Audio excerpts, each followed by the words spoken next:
নমস্কার বন্ধুরা, সুবচনের সাহিত্য সভায় আপনাদের স্বাগত জানাই। ধারাবাহিকভাবে পড়ে শোনাচ্ছি শরদিন্দু বন্দ্যোপাধ্যায়ের লেখা একটি ঐতিহাসিক উপন্যাস গৌর মল্লার। আজ পড়ে শোনাচ্ছি চতুর্থ পর্ব, সপ্তম পরিচ্ছেদ, মধু মথন। স্থির জলাশয়ের মাঝখানে প্রস্তরখণ্ড নিক্ষেপ করিলে তরঙ্গ চক্র উত্থিত হইয়া চারিদিকে ছড়াইয়া পড়ে। শৈবাল দল তালে তালে নাচিতে থাকে। কুমুদ কলহার দুলিয়া দুলিয়া হাসে, তারপর আবার শান্ত হয়। বজ্রের জন্ম সংবাদ তেমনি ক্ষুদ্র বেতস গ্রামে আন্দোলন তুলিল বটে, কিন্তু তাহা স্থায়ী হইল না। রাজ সমাগম এবং রঙ্গনার বিবাহের ইতিহাস ইতিপূর্বেই পুরানো হইয়া গিয়াছে। বজ্রের জন্মেও অপ্রত্যাশিত নূতনত্ব কিছু নাই। তাই এই ঘটনা লইয়া গ্রামের জল্পনা কল্পনা শীঘ্রই শান্ত হইল। গোপার মৃত্যুর পর গ্রাম রমণীদের মন রঙ্গনার প্রতি অনুকূল হইয়াছিল, কিন্তু একটি কারণে এই অনুকূলতা ঘনিষ্ঠতায় পরিণত হইল না। যে মেয়েরা রঙ্গনার সঙ্গে সখিত্ব স্থাপন করিতে আসিল, রঙ্গনা তাহাদের সহিত সরলভাবে হাসিয়া কথা কহিল, তাহাদেরকে ছেলে দেখাইল। লজ্জিত নত মুখে তাহাদের হাস্য পরিহাস গ্রহণ করিল, কিন্তু তবু গ্রামের মেয়েরা অনুভব করিল রঙ্গনার গোটা মনটা যেন উপস্থিত নাই, যেন প্রত্যক্ষ জগতের সহিত তাহার নারীর যোগ ছিঁড়িয়া গিয়াছে। সর্বদাই যেন সে অন্যমনস্ক হইয়া আছে, উৎকর্ণ হইয়া আছে, দূরাগত পদধ্বনি শুনিবার চেষ্টা করিতেছে। যখন সে একাগ্র তন্ময় হইয়া ছেলের পানে চাহিয়া থাকে, তখনও মনে হয় সে ছেলেকে দেখিতেছে না। ছেলের চোখে মুখে অঙ্গ প্রত্যঙ্গে আর একজনের পরিচয় চিহ্ন খুঁজিতেছে। গ্রামের মেয়েরা বুঝিল রঙ্গনা থাকিয়াও নাই। রঙ্গনার প্রতি তাহাদের আকর্ষণ শিথিল হইয়া পড়িল। পূর্বেকার বিদ্বেষ ভাব ফিরিয়া আসিল না বটে, কিন্তু অন্তরঙ্গ হইবার চেষ্টাও আর রহিল না। হংসী যেমন জলে বাস করিয়াও জলের নয়, রঙ্গনা তেমনি নির্লিপ্ত ভাবে গ্রামে রহিল। বজ্র বড় হইতে লাগিল। মাতৃক্রোড় হইতে কুটির কুট্টিমে নামিল, সেখান হইতে প্রাঙ্গণে, প্রাঙ্গণ হইতে গ্রামের মাঠে ঘাটে, মাতৃস্তন্য ছাড়িয়া গো দুগ্ধ, তারপর অন্ন।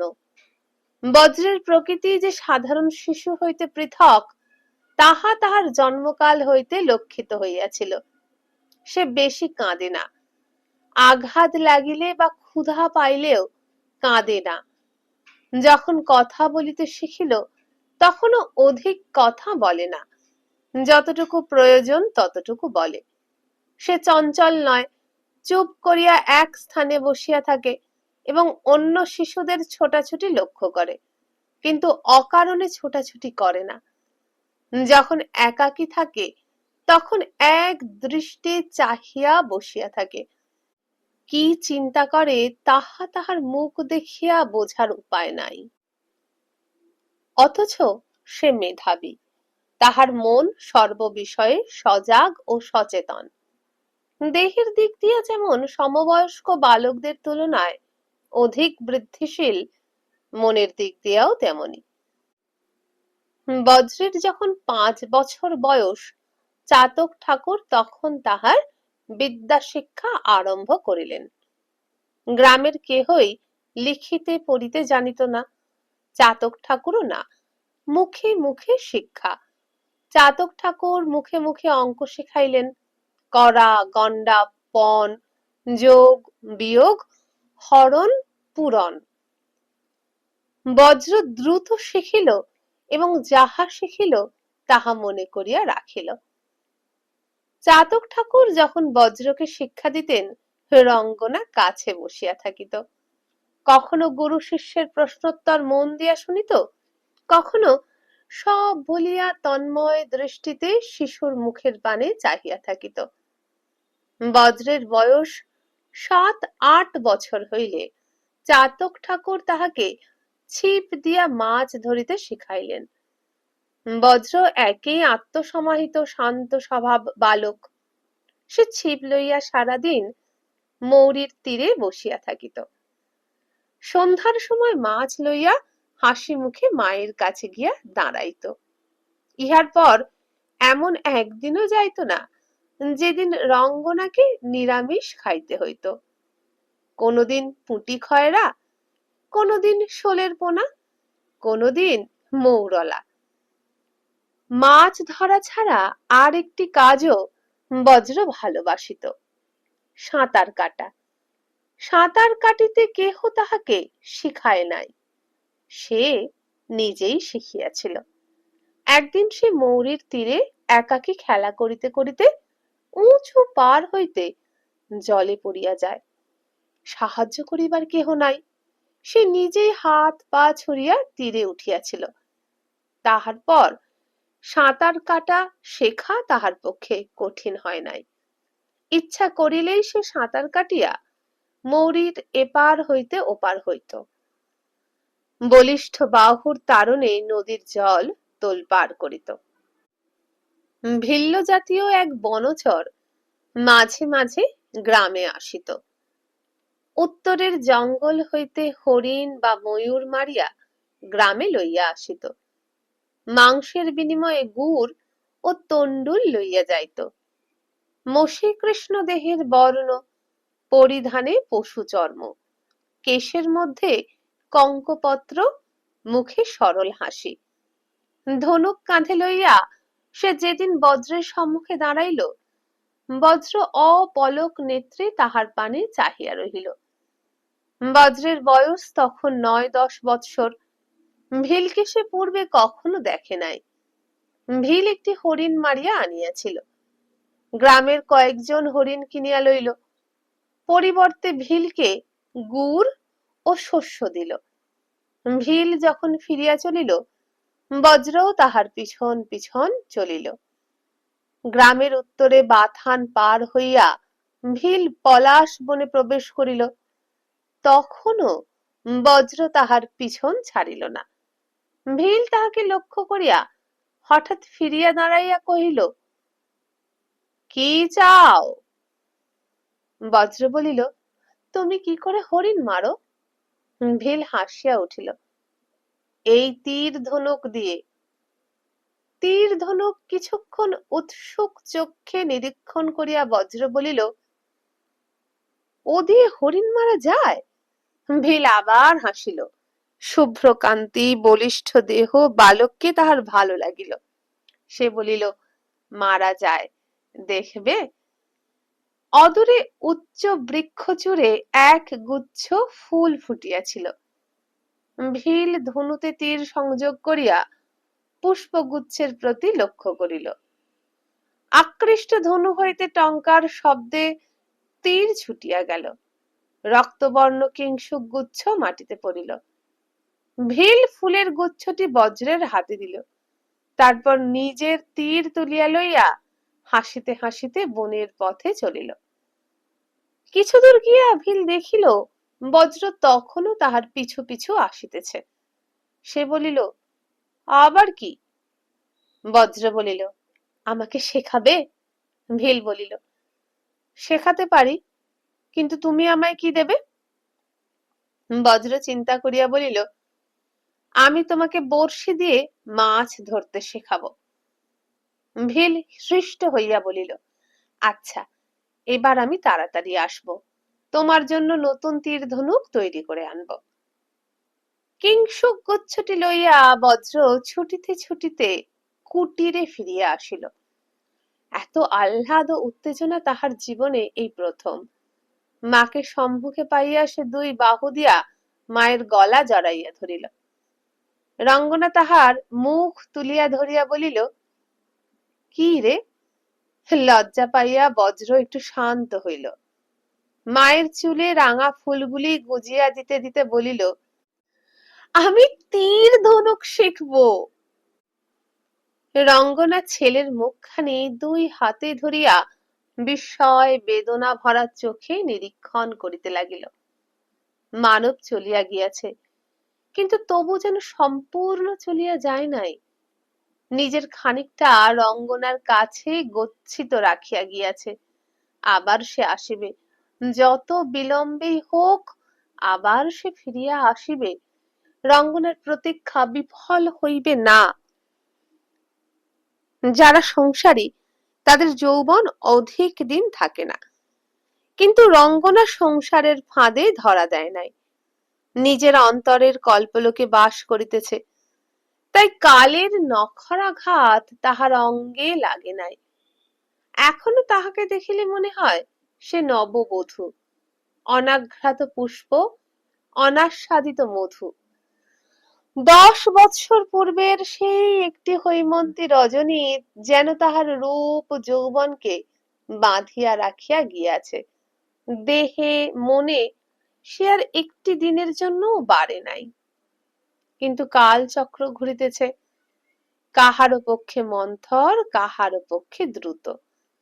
রঙ্গনার প্রতীক্ষায় এখন আর তরা নাই, অধীরতা নাই। কিন্তু বজ্রের জীবনে এই প্রথম এক নূতন আকর্ষণ আসিয়াছে, তাহার স্থির স্বভাবকেও চঞ্চল করিয়া তুলিয়াছে। কৈশোরের স্বাভাবিক অসহিষ্ণুতায় সে সারা দিন বনের কিনারায় ঘুরিয়া বেড়ায়। মধ্যরাত্রে ঘুম ভাঙিয়া ভাবে, কাল নিশ্চয়ই ভিল আসবে। প্রায় 1 মাস পরে ভিল আসিল। নূতন তীর ধনুক পাইয়া বজ্রের আর আনন্দের সীমা নাই। ভিল তাহাকে হাতে ধরিয়া তীর ছুঁড়িতে শিখাইল। কি করিয়া তীরের পিছনে পুঙ্খ লাগাইয়া তীরের গতি সিধা করিতে হয় তাহা শিখাইয়া দিল। পরিবর্তে বজ্র ভিলকে বর্ষি দিল এবং নদীতে মাছ ধরিবার কৌশল শিখাইল। দিনের শেষে বিদ্যার আদান প্রদান সম্পূর্ণ হইলে ভিল মহামূল্য বর্ষি লইয়া চলিয়া গেল, আর বজ্র সে রাত্রে তীর ধনুক লইয়া শয়ন করিল। অতঃপর বজ্র উত্তরের বনে মৃগ অন্বেষণে ঘুরিয়া বেড়ায়। ক্রমে তাহার লক্ষ্য স্থির হইল। ময়ূর মারিল, হরিণ মারিল, উড়ন্ত পাখি তীর দিয়া মাটিতে ফেলিতে সমর্থ হইল। তারপর ভিল যখন মাঝে মাঝে আসিত, বজ্রের অব্যর্থ লক্ষ্যভেদ দেখিয়া প্রশংসা করিত, আরো নূতন কৌশল শিখাইয়া দিত। এইরূপ বিচিত্র পথে বজ্রের শিক্ষা দীক্ষা অগ্রসর হইল। দেহ ও মন দ্রুত পরিপুষ্টি লাভ করিতে লাগিল, কিন্তু ঈষৎ গম্ভীর সঙ্গ আকাঙ্ক্ষাহীন শান্ত স্বভাবের পরিবর্তন হইল না। বজ্রের বয়স যখন 12 বছর, তখন একটি ব্যাপার ঘটিল। গ্রামে মধু নামে এক বালক ছিল। কৌর্চ শিখর, বৃহৎ মুন্ড, কৃষ্ণকায় বালক। বয়সে বজ্র অপেক্ষা 2-1 বৎসরের জ্যেষ্ঠ। মধুর স্বভাব অতিশয় দুরন্ত ও কলহ প্রিয়। তাহার পিতা তাহাকে শাসন করিতে পারিত না। মধু তাহার সমবয়স্ক ও কনিষ্ঠ বালক বালিকাদের উপর অশেষ দৌরাত্ম্য করিত। তাহার দেহেও বয়সের অনুপাতে বল বেশি ছিল। কেহ তাহার সহিত আটিয়া উঠিতে পারিত না। বজ্রের সহিত গ্রামের কোনো বালকেরই বিশেষ ঘনিষ্ঠতা ছিল না, মধুরও ছিল না। কিন্তু মধু মনে মনে বজ্রকে ঈর্ষা করিত, তাহাকে ঘাঁটাতে তবে সাহস করিত না। দূর হইতে নিজের সাঙ্গপাঙ্গদের মধ্যে বজ্রকে ব্যঙ্গ ভরে রাজপুত্তুর বলিয়া উল্লেখ করিত। বজ্র কদাচিৎ শুনিতে পাইলেও তাহা গায়ে মাখিত না। রাজপুত্র সম্বোধনে কোনো গ্লানির ইঙ্গিত আছে তাহা সে বুঝিতে পারিত না। মধুর অত্যাচার উৎপীড়নের বিশেষ পাত্রী ছিল একটি মেয়ে, তাহার নাম গুঞ্জা। গুঞ্জা মধুর দূর সম্পর্কের ভগিনী। শৈশবে পিতামাতাকে হারাইয়া সে মধুদের গৃহেই আশ্রয় গ্রহণ করিয়াছিল। গুঞ্জার বয়স 7 বৎসর, কিন্তু তাহাকে দেখিলে আরো অল্প বয়স্ক মনে হইত। ক্ষীণাঙ্গী, মলিন, তামার ন্যায় বর্ণ, মুখখানি তরতরে, চোখ দুটি বড় ভাসা ভাসা, কিন্তু চোখে সর্বদাই প্রচ্ছন্ন আতঙ্ক। এই পরপালিতা অনাদৃতা মেয়েটিকে মধু নানাভাবে নিগ্রহ করিত। সে ছিল মধুর আজ্ঞাকারিণী দাসী। রাগ হইলে মধু তাহাকে মারিত, চুল ছিঁড়িয়া দিত। গুঞ্জা নীরবে সহ্য করিত। মধুর ক্রোধ হইতে তাহাকে রক্ষা করিবার কেহ ছিল না। একদিন সন্ধেবেলা মধু তাহার অনুচর বালক বালিকাদের লইয়া মৌরির উঁচু পাড়ের উপর খেলা করিতেছিল। হঠাৎ কি কারণে ঝগড়া হইল, মধু গুঞ্জাকে সম্মুখে পাইয়া মারিতে আরম্ভ করিল। তারপর তাহার চুল ধরিয়া টানিতে টানিতে পাড়ের কিনারায় লইয়া গিয়া ঠেলা দিয়া নদীতে ফেলিয়া দিল। বজ্র অদূরে মৌরির জলে ছিপ ফেলিয়া বসিয়াছিল। সে জলে লাফাইয়া পড়িয়া গুঞ্জাকে টানিয়া তুলিল। গুঞ্জার একটা হাত ভাঙিয়া গিয়াছে, কপাল কাটিয়া রক্ত পড়িতেছে। ভয়ে ও যন্ত্রণায় মূর্ছিত প্রায় অবস্থা। সে এক হাতে বজ্রের গলা জড়াইয়া ফোপাইয়া ফোপাইয়া কাঁদিতে লাগিল। বজ্র তাহাকে তুলিয়া লইয়া পাড়ের উপর আসিল। দলের ছেলে মেয়ে অধিকাংশই পালাইয়াছিল, 2-1 মাত্র ছিল। বজ্র গুঞ্জাকে মাটিতে নামাইয়া মধুর দিকে অগ্রসর হইল। তাহার গৌরবর্ণ মুখ লাল হইয়া উঠিয়াছে, দেহের স্নায়ুপেশী কঠিন। সে মধুর সম্মুখে গিয়া দাঁড়াইল। মধু ফটিল না। ক্ষুদ্র আরক্ত চোখে হিংস্রতা ভরিয়া বিদ্রুপ করিল, রাজপুত্তুর, রাজপুত্তুর। বজ্র মধুর গালে একটি বজ্রসম চর মারিল। তারপর যে যুদ্ধ আরম্ভ হইল তাহাকে মল্লযুদ্ধ বলা চলে, আবার ষাঁড়ের লড়াইও বলা চলে। মধু বয়সে বড়, তার উপর বন্য স্বভাব। সে নখ দন্ত দিয়া সাপদের ন্যায় লড়াই করিল। বজ্রের দেহ ক্ষত বিক্ষত করিয়া দিল, কিন্তু শেষ পর্যন্ত বজ্রের সহিত পারিল না। বজ্রের দেহে পিতৃদত্ত অটল শক্তি ছিল, তাহাই জয়ী হইল। এক দণ্ড যুদ্ধের পর মধু ভূমিশয্যা গ্রহণ করিয়া আর উঠিল না। তাহার দেহে আর নড়িবার শক্তি নাই। বজ্র তখন যুদ্ধের মদান্ধতায় জ্ঞান শূন্য। সে মধুর একটা পা ধরিয়া টানিতে টানিতে নদীর পাড়ের দিকে লইয়া চলিল, উদ্দেশ্য জলে ফেলিয়া দিবে। ইতিমধ্যে গ্রামের কয়েকজন বয়স্ক ব্যক্তি উপস্থিত হইয়াছিল। চাতক ঠাকুরও আসিয়াছিলেন। তিনি গিয়া বজ্রের হাত ধরিলেন, বলিলেন, ছেড়ে দাও, যথেষ্ট হয়েছে। বজ্র মধুকে ছাড়িয়া দিল। চাতক ঠাকুর তাহাকে হাত ধরিয়া সরাইয়া লইয়া গেলেন। গুঞ্জা অদূরে মাটিতে পড়িয়া কাঁদিতেছিল। তাহার কাছে গিয়া জিজ্ঞাসা করিলেন, কি হয়েছিল? বজ্র ও গুঞ্জা ঘটনা বিবৃত করিল। সকলে শুনিয়া বজ্রের সাধুবাদ করিল। মধুর দুঃশীল দুর্দান্ত স্বভাবের জন্য কেহই তাহার প্রতি প্রসন্ন ছিল না। সকলে বজ্রের নিকট তার শাস্তি দেখিয়া সন্তুষ্ট হইল। গুঞ্জার কান্না কিন্তু থামে না। চাতক ঠাকুর তাহাকে ও বজ্রকে লইয়া দেবস্থানে গেলেন।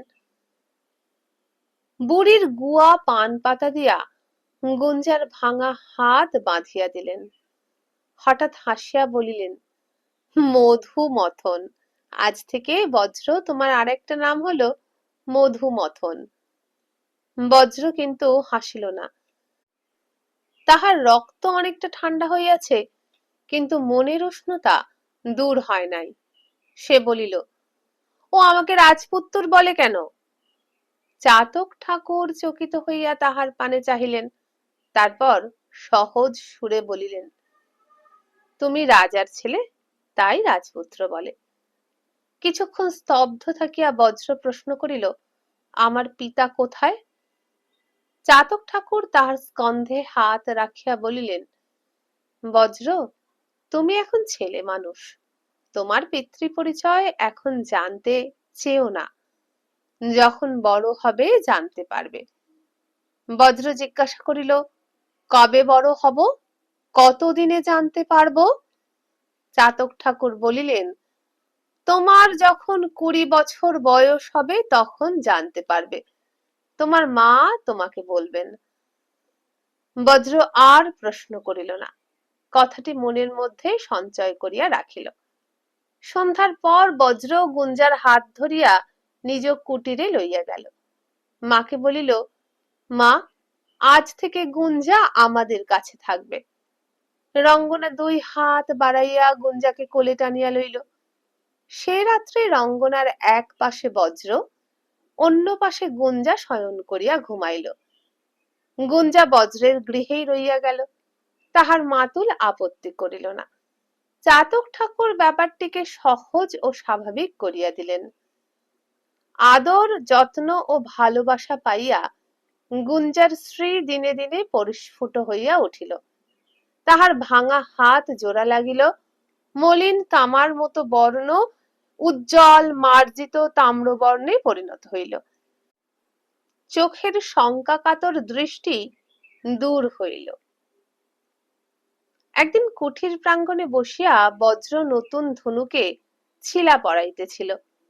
গুঞ্জা আসিয়া পিছন হইতে তাহার গলা জড়াইয়া ধরিল, কানে কানে বলিল, মধুমথন। বজ্র তাহাকে টানিয়া সম্মুখে আনিল। কি বললে? গুঞ্জা বলিল, আমি তোমাকে মধুমথন বলেই ডাকব। বজ্র হাসিল, বলিল, আমিও তোমাকে অন্য নামে ডাকবো, গুঞ্জা বলে ডাকবো না। উৎসুক চক্ষে চাহিয়া গুঞ্জা জিজ্ঞাসা করিল, কি বলে ডাকবে? গুঞ্জার মেঘ বরণ চুল টানিয়া দিয়া বজ্র বলিল, কুঁজ বরণ কন্যা। অষ্টম পরিচ্ছেদ, সত্যকাম। বজ্র যখন তীর ধনুক লইয়া উত্তরের বনে শিকার করিতে যাইত, তখন গুঞ্জাও কদাচ তাহার সঙ্গে থাকিত। দুইজনে হাত ধরাধরি করিয়া অরণ্যের রৌদ্র ছায়ায় ঘুরিয়া বেড়াইত, ছোটাছুটি করিয়া খেলা করিত। গুঞ্জা সঙ্গে থাকিলে শিকার বড় হইত না। গুঞ্জা শিকারে যাইতে ভালোবাসে, কিন্তু মৃত পশু পক্ষী দেখিলে তাহার কান্না আসে। তাহার কান্না দেখিয়া বজ্র প্রথম প্রথম হাসিত, কিন্তু তারপর তাহার সম্মুখে প্রাণী হত্যা করিতে আর তাহার মন সরিত না।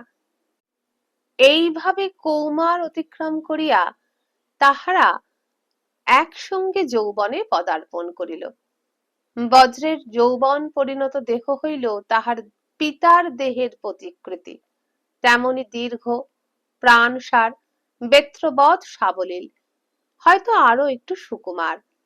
পিতার পৌরুষের ওপর মাতার লাবণ্য যেন স্নেহের প্রলেপ দিয়াছে।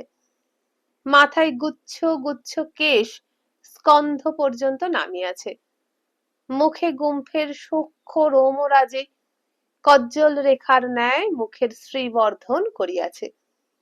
সে যখন ধনু স্কন্ধে লইয়া দাঁড়াইত, তখন তাহাকে দেখিয়া মনে হইত যে মহাভারতের অর্জুন, যে অর্জুন পাঞ্চাল রাজসভায় মৎস্য চক্ষু বিদ্ধ করিয়াছিল, সেই ভস্য আচ্ছাদিত তরুণ বহ্নি।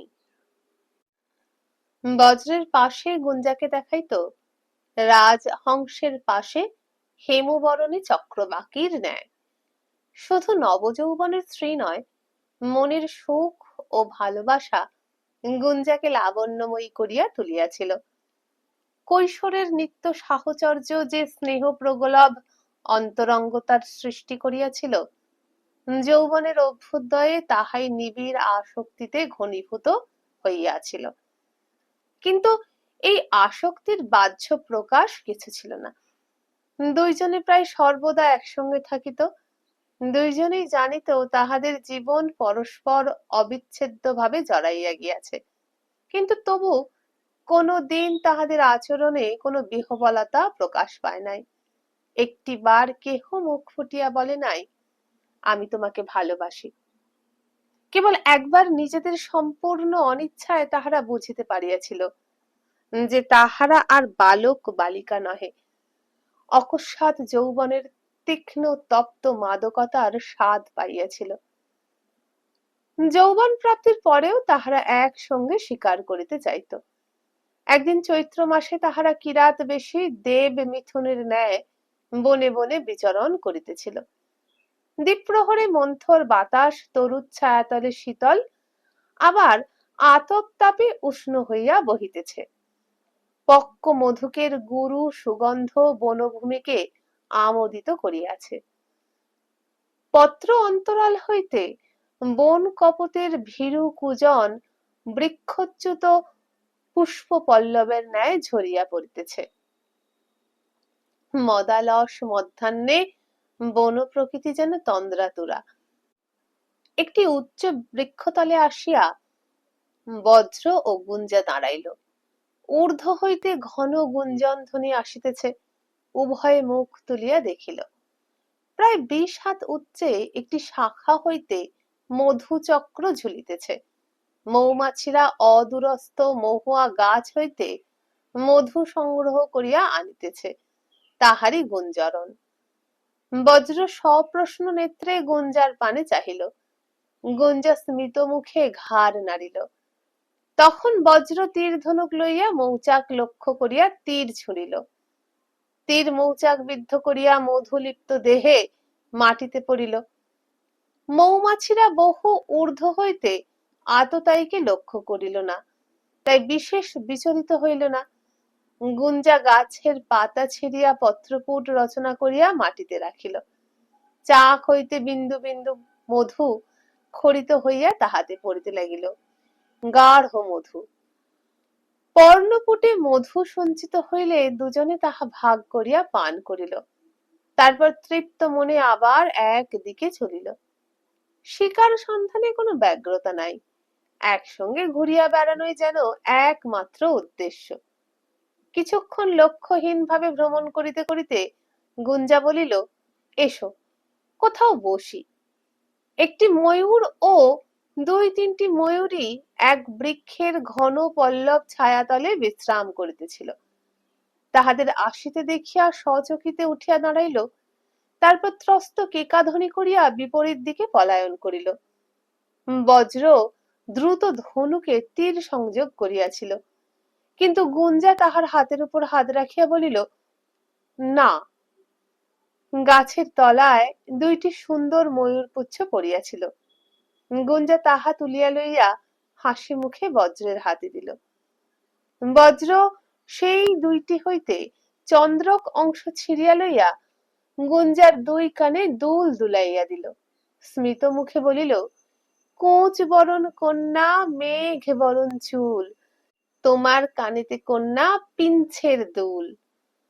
কত দিনের পুরানো ছড়া, কাহার জন্য কে রচনা করিয়াছিল কে জানে, কিন্তু মধুমথনের মুখে ওই ছড়াটি শুনিলে মনে হয় যেন গুঞ্জাকে লক্ষ্য করিয়াই উহা রচিত হইয়াছিল। গুঞ্জা তৃপ্তির নিঃশ্বাস ফেলিয়া তরুতলে বসিল। সম্মুখে পদদ্বয় প্রসারিত করিয়া বৃক্ষ কাণ্ডে পৃষ্ঠভার এলাইয়া দিল।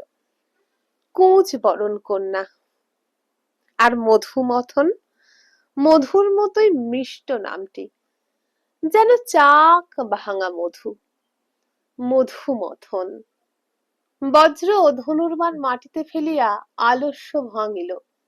তারপর গুঞ্জার উরুর উপর মাথা রাখিয়া তৃণশয্যায় অঙ্গ প্রসারিত করিয়া দিল। এইভাবে কিছুক্ষণ দুইজনে চোখে চোখে চাহিয়া রহিল। শান্ত নিরুদ্বেগ দৃষ্টি, নিস্তরঙ্গ মনের প্রতিবিম্ব। গুঞ্জার একটি হাত বজ্রের কেশগুচ্ছ লইয়া খেলা করিতেছিল।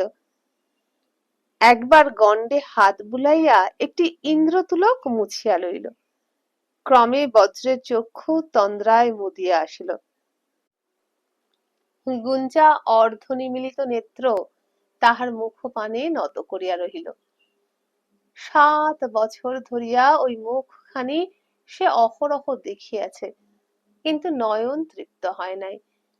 আজ চৈত্রের কবষ্ণ মধ্যাহ্নে নির্জন বনের ছায়া অন্তরালে বসিয়া একটি কুশাগ্রতুল্য বাসনা তাহার মনের মধ্যে অঙ্কুরিত হইয়া উঠিল। মধুমথন বোধহয় ঘুমাইয়া পড়িয়াছে। ধীর নিঃশ্বাসের ছন্দে তাহার বক্ষ উঠিতেছে পড়িতেছে। রক্তিম অধরে যেন মধুসিক্ত সরসতা এখনো লাগিয়া আছে। গুঞ্জা নিঃশ্বাস বন্ধ করিয়া সন্তর্পণে সম্মুখ দিকে নত হইয়া নিজের অধর দিয়া অতি লঘুভাবে বজ্রের অধর স্পর্শ করিল। বজ্র হয়তো জাগিয়াছিল, হয়তো অস্পষ্ট তন্দ্রালোকে বিচরণ করিতেছিল। নিমেষের মধ্যে তাহার 2 বাহু গুঞ্জার কণ্ঠ জড়াইয়া ধরিল। দীর্ঘকাল তাহাদের অধর দৃঢ়ভাবে সংযুক্ত হইয়া রহিল। তারপর বজ্র চক্ষু মেলিয়া গুঞ্জাকে ছাড়িয়া দিল। গুঞ্জার বক্ষ দ্রুত স্পন্দিত হইতেছে, অধর পাণ্ডুবর্ণ। সে মুদ্রিত চক্ষে মাথাটি বৃক্ষকাণ্ডে রাখিয়া নত মুখে হইয়া ঘন ঘন নিঃশ্বাস ফেলিতে লাগিল। কুঁচবরণ কন্যা। গুঞ্জা চক্ষু খুলিল না, কিন্তু তাহার মুখখানি ধীরে ধীরে আরক্তিম হইয়া উঠিতে লাগিল। এই সময় একটা কোকিল গাছে আসিয়া বসিল এবং বিস্ময় উৎফুল্ল কণ্ঠে ডাকিল, কু কু কু। বজ্র তীর বিদ্ধবৎ উঠিয়া দাঁড়াইল। গুঞ্জাকে পরম বিস্ময়ে ক্ষণেক নিরীক্ষণ করিয়া তাহার হাত ধরিয়া টানিয়া তুলিল। গুঞ্জা একবার বজ্রের চোখের পানে চাহিয়াই আবার নত মুখে বসিয়া পড়িবার উপক্রম করিল। তাহার মনে হইল তাহার দেহের অস্থিগুলা সব দ্রবীভূত হইয়া গিয়াছে। কিন্তু বজ্র তাহার হাত দৃঢ় মুষ্টিতে আকর্ষণ করিয়া তরুতল হইতে লইয়া চলিল। ঈষৎ শঙ্কিত কণ্ঠে বলিল, চল মার কাছে ফিরে যাই।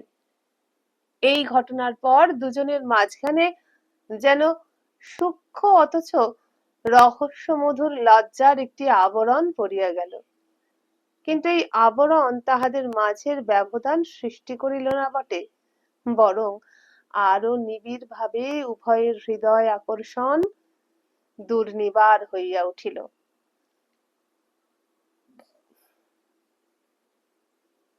বজ্র ও গুঞ্জার অনুরাগ প্রকাশ্য না হইলেও গ্রামে কাহারও অবিদিত ছিল না। সকলেই জানিত তাহাদের বিবাহ হইবে। দুজনেই প্রাপ্ত যৌবন, অথচ বিবাহের কোনো উদ্যোগ নাই। রঙ্গনা জল আনিতে নদীর ঘাটে যাইলে অন্যান্য স্ত্রীর লোকেরা তাহাকে প্রশ্ন করিত, হ্যাঁ রাঙা, ব্যাটার বিয়ে না দিয়েই তো ঘরে বউ পেয়েছ, তা এবার বিয়ে দাও, আর কবে দেবে?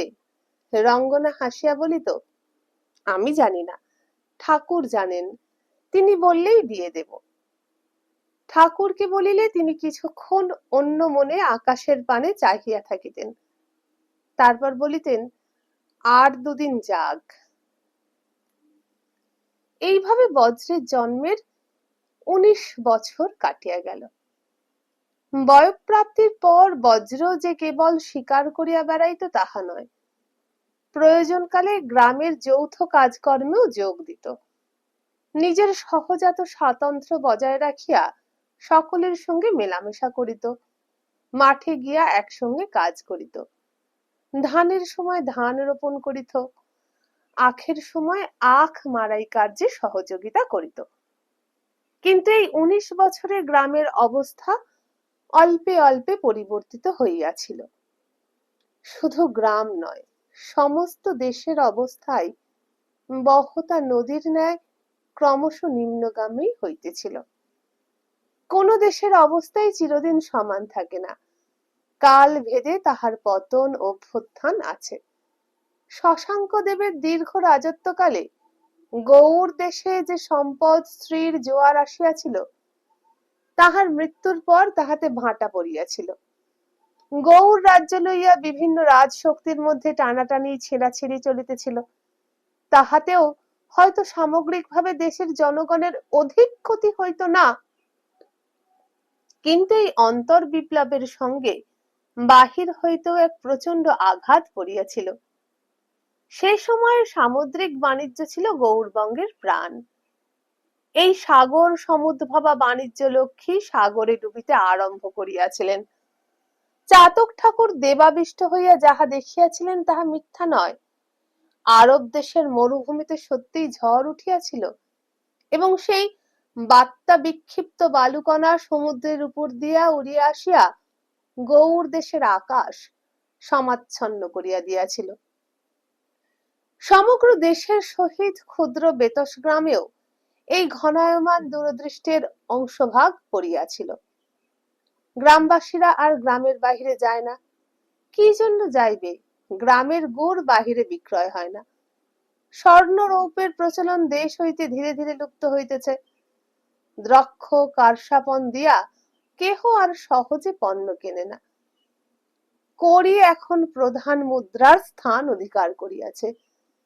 যে লক্ষ্মী নারিকেল ফলাম্ববৎ আসিয়াছিলেন, তিনি আবার গজভুক্ত কপিত্থবৎ অলক্ষিতে অন্তর্হিত হইলেন।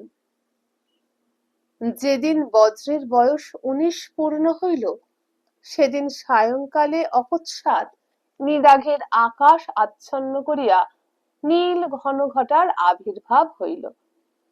অসহনীয় প্রবঞ্চনের রুদ্র তাণ্ডব শুরু হইয়া গেল, যেমন বজ্রের জন্মদিনে হইয়াছিল। গুঞ্জা সায়ংদহ করিতে বাথানে গিয়াছিল, সে সেখানেই আটক পড়িল। বজ্র গিয়াছিল দেবস্থানে, চাতক ঠাকুরের এক চালায়। বজ্র ঠাকুরের জন্য কৃষ্ণসারের চর্ম হইতে অজিন প্রস্তুত করিয়াছিল, তাহাই ভক্তি ভরে ঠাকুরকে দিতে গিয়াছিল। তারপর উভয়ে বসিয়া লঘু জল্পনা করিতেছিল। দিনে দিনে দেশের অবস্থা কিরূপ দুর্গতির পথে চলিতেছে তাহারই আলোচনা হইতেছিল। এমন সময় আকাশে দৈত্য দানবের মালসাট আরম্ভ হইল। বৎসরের এই সময় ঝড়ঝাপটা অপ্রত্যাশিত নয়, কিন্তু এই বছর এই প্রথম। চাতক ঠাকুর চকিতে বজ্রের পানে চাহিলেন, মনে মনে কি গণনা করিলেন, তারপর বলিলেন, দিন যায় না ক্ষণ যায়, বজ্র আজ তোমার 19 বছর বয়স পূর্ণ হলো। বজ্র ভোলে নাই, সে ঋজু হইয়া বসিয়া ঠাকুরের পানে চাহিয়া রহিল। শেষে বলিল, তাহলে 20 বছর বয়স হয়েছে? হ্যাঁ হয়েছে। তাহলে মাকে জিজ্ঞাসা করতে পারি? পারো, কিন্তু জেনে কোনো লাভ নেই বজ্র। বরং বজ্র তর্ক করিল না, উঠিয়া দাঁড়াইয়া শুধু বলিল, আমি জানতে চাই। বৃষ্টি বার্তা ভেদ করিয়া সে গৃহে ফিরিয়া চলিল। বর্ষণ থামিয়াছে, বায়ু শান্ত হইয়াছে। সিক্ত প্রকৃতির সর্বাঙ্গে চন্দন শীতল সরসতা। গুঞ্জা বাথান হইতে ফিরিয়া আসিয়া দেখিল ঘরে প্রদীপ জ্বলিতেছে। মা ও ছেলে মুখোমুখি দাঁড়াইয়া আছে। মায়ের চোখে জল। মা ছেলের বাহুতে একটি সোনার অঙ্গদ পরাইয়া দিতেছে, অপূর্ব সুন্দর অঙ্গদ। বজ্রের বাহুতে এমন সুষ্ঠুভাবে লগ্ন হইল যেন তাহার বাহু পরিমাপেই নির্মিত। রঙ্গনা দর দর ধারে কাঁদিতে কাঁদিতে পুত্রের মস্তক বুকে টানিয়া লইল। বজ্র অবরুদ্ধ স্বরে বলিল, মা, আমি কালই পিতার সন্ধানে বেরোবো, যেখান থেকে পারি সংবাদ নিয়ে আসব। এই দৃশ্য দেখিয়া গুঞ্জার হৃৎস্পন্দন যেন বন্ধ হইয়া গিয়াছিল। সে দুগ্ধ কলস নামাইয়া তাহাদের কাছে গিয়া দাঁড়াইল। স্খলিত স্বরে কহিল, মা, কি হয়েছে? রঙ্গনা উত্তর দিতে পারিল না। গুঞ্জাকেও বাহু বন্ধনের মধ্যে আকর্ষণ করিয়া অঝরে অশ্রু বিসর্জন করিতে লাগিল। সে রাত্রে তিনজনের কেহই ঘুমাইল না। অতীত ও ভবিষ্যতের দুরূহ দুর্গম ভাবনায় বিনিদ্র রজনী কাটিয়া গেল। রাত্রে প্রভাত হইল। প্রাতঃ সূর্যের উদয়ে সদ্যস্নাতা ধরণীর শুচিস্মিত রূপ প্রকাশ পাইল। স্নিগ্ধ বাতাস, প্রসন্ন আকাশ, শুভযাত্রার অনুকূল মুহূর্ত। বজ্র মাতাকে লইয়া দেবস্থানে উপস্থিত হইল। যুগল দেবতার সম্মুখে দণ্ডবৎ হইল। চাতক ঠাকুরের পদধূলি মাথায় লইল। রঙ্গনা পুত্রের কপালে চুম্বন দিল। কনিষ্ঠ অঙ্গুলি দংশন করিল। তারপর তাহাকে জড়াইয়া লইয়া কাঁদিতে লাগিল। বজ্র মায়ের কানে কানে বলিল, মা কেঁদো না, যদি পিতার সন্ধান না পাই আমি একা তোমার কাছে ফিরে আসব। এমনই আশ্বাস দিয়া যে আরেকজন চলিয়া গিয়াছিল, বিপুল সংসার তাহাকে ফিরাইয়া দেয় নাই, এবার দিবে কি? রঙ্গনা ও চাতক ঠাকুর মৌরির ঘাট পর্যন্ত বজ্রের সঙ্গে আসিলেন। তারপর বজ্র নদীর তীর ধরিয়া দক্ষিণ মুখে চলিতে আরম্ভ করিল। তাহার মাথায় বাঁধা উত্তরীয়, স্কন্ধে একটি বংশদণ্ড, দণ্ডের প্রান্তে একটি পুঁটুলি বাঁধা, প্রগণ্ডে পিতার অভিজ্ঞান, সোনার অঙ্গদ। যতক্ষণ দেখা যায় গলদস্যু নেত্রা রঙ্গনা সেদিক হইতে চক্ষু ফিরাইল না। তারপর চাতক ঠাকুর হাত ধরিয়া তাহাকে গৃহে লইয়া গেল। কিন্তু গুঞ্জা, গুঞ্জা কোথায়? অতি প্রত্যুষে সে কলস লইয়া ঘাটে গিয়াছিল, আর ফিরিয়া আসে নাই। কোথায় গেল সে? ঘাটেও তো নাই। বজ্র হেট মুখে চিন্তা করিতে করিতে চলিয়াছে। কত বিচিত্র চিন্তা! কোন চিন্তাই মনের মধ্যে স্থায়ী হইতেছে না। চঞ্চল জলের উপর সূর্য কিরণের ন্যায় ক্ষণিক নৃত্য করিয়া অদৃশ্য হইতেছে। কাল রাত্রে বজ্রমাকে জিজ্ঞাসা করিয়াছিল, আমার পিতার আকৃতি কেমন ছিল? উত্তরে মা একটি পিত্তলের থালিকা তাহার সম্মুখে ধরিয়াছিল। সেই থালিকার মার্জিত আদর্শে সে নিজের মুখ দেখিয়াছিল। 20 বছর পূর্বে তাহার পিতার মুখও এমনই ছিল। গৌররাজ মানবদেব।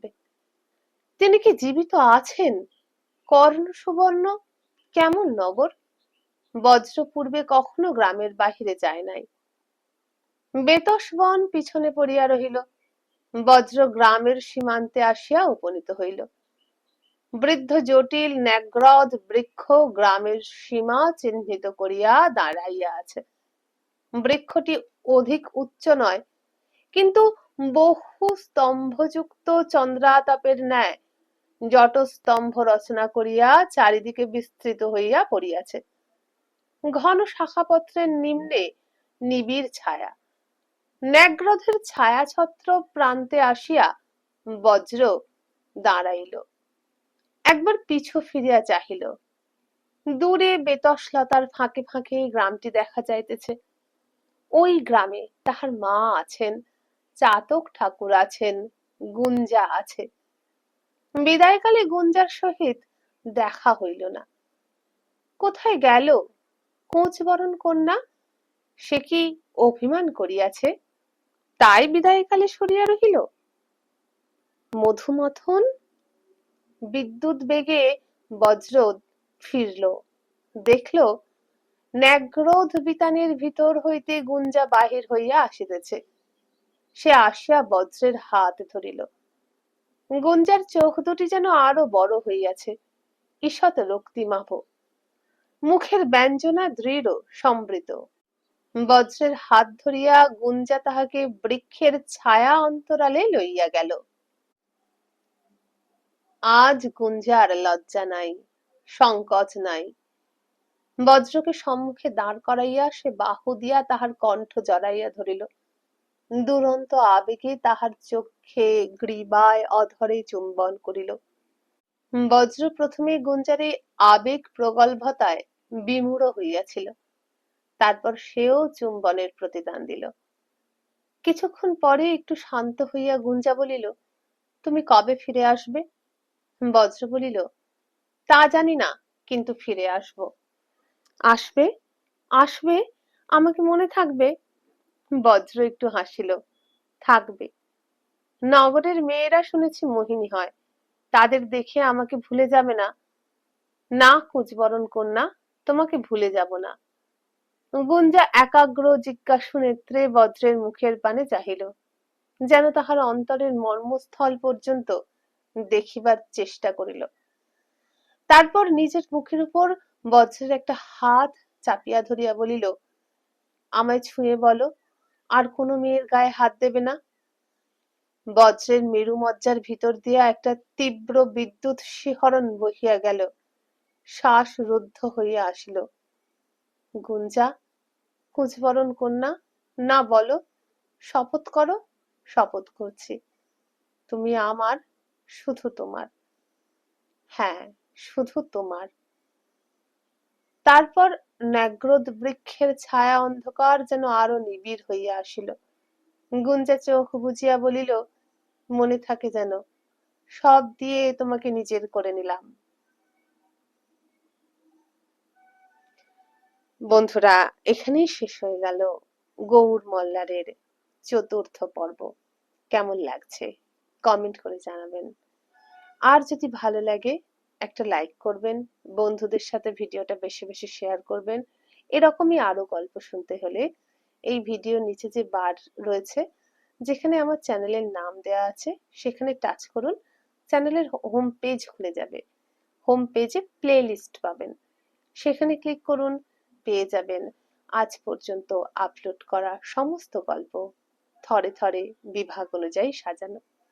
সেগুলো শুনুন যতক্ষণ না নতুন গল্প আনছি। আজকের মতো বিদায় নিলাম। নমস্কার।